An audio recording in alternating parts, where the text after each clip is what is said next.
Time to get up, you lot. I used to have a crush on him. If there is one place where freedom can easily turn into indulgence, that place would be Rio de Janeiro in 1984. Welcome to today's video. In this episode, we take a closer look at Blame It on Rio, a film that once stood at the center of heated controversy. This movie is the Hollywood remake of In a Wild Moment, 1977, which I reviewed in the previous video.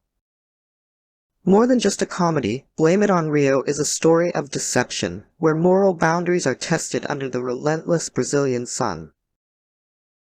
And most importantly, it features a very different version of Demi Moore, long before she became a Hollywood icon. Released in 1984, Blame It on Rio was directed by Stanley Donen, the legendary filmmaker behind classic musicals such as Singing in the Rain. The film stars the effortlessly charming Michael Caine as Matthew, a middle-aged father trying to reset his life after a divorce. Together with his best friend Victor, played by Joseph Bologna, Matthew takes their daughters on a vacation to the vibrant city of Rio de Janeiro. At first, the story feels like a perfect holiday escape, but complications soon arise when friendship, family, and an unexpected romance collide, after Matthew crosses a line that should never be crossed. He becomes involved with Jennifer, the teenage daughter of his best friend. What makes this film fascinating is its psychological tension. Imagine being forced to listen to your closest friend rage about finding the man who corrupted his daughter, while knowing that man is you. Michael Caine delivers a remarkably effective performance, capturing the cowardice and guilt of a man lost in his own weakness. As lies begin to stack on top of each other, the film builds an emotional trap from which Matthew cannot escape. Michael Caine truly is the soul of this film. With his subtle expressions and understated delivery, he transforms uncomfortable situations into moments of darkly comedic charm. Joseph Bologna is equally strong as the loyal best friend, creating an entertaining and believable on-screen bromance. Michelle Johnson, in the role of Jennifer, brings youthful energy and confidence that highlights the sharp generational contrast at the heart of the story. However, the real figure worth discussing here is Demi Moore. Playing Nicole, Matthew's daughter, Demi Moore was only in her early 20s at the time. She already possessed a striking, untamed beauty and a sharp screen presence.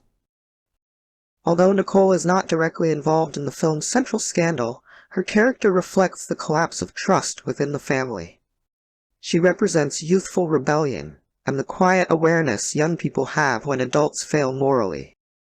This role became an important stepping stone in Demi Moore's career, long before her global breakthrough in films like Ghost and Indecent Proposal.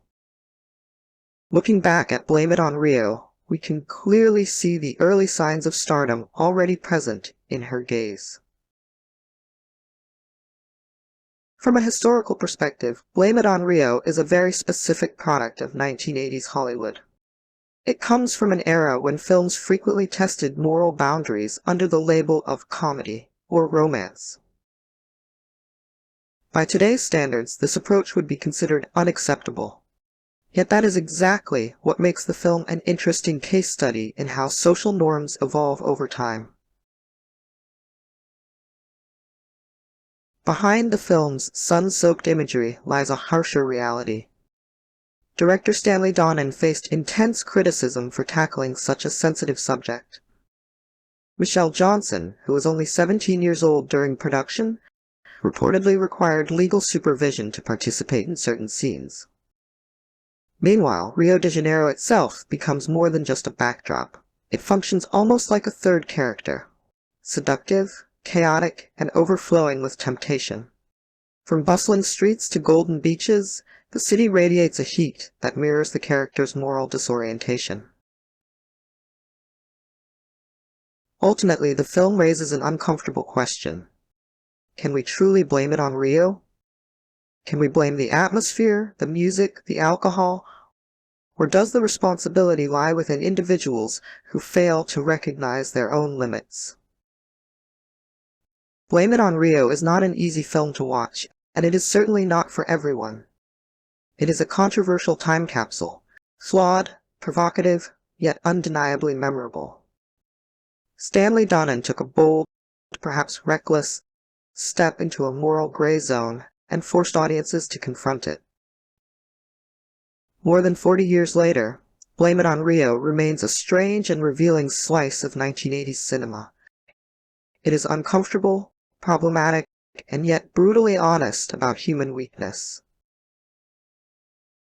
If you want to see a deeply conflicted Michael Caine and a young Demi Moore full of raw energy, this is a film worth watching at least once. What do you think about the actions of the main character? Was it love, or an unforgivable betrayal? Leave your thoughts in the comments below. Thank you for watching. If you enjoy classic film analysis and movies that once pushed the boundaries of their time, don't forget to like, subscribe, and share your opinion. See you in the next video.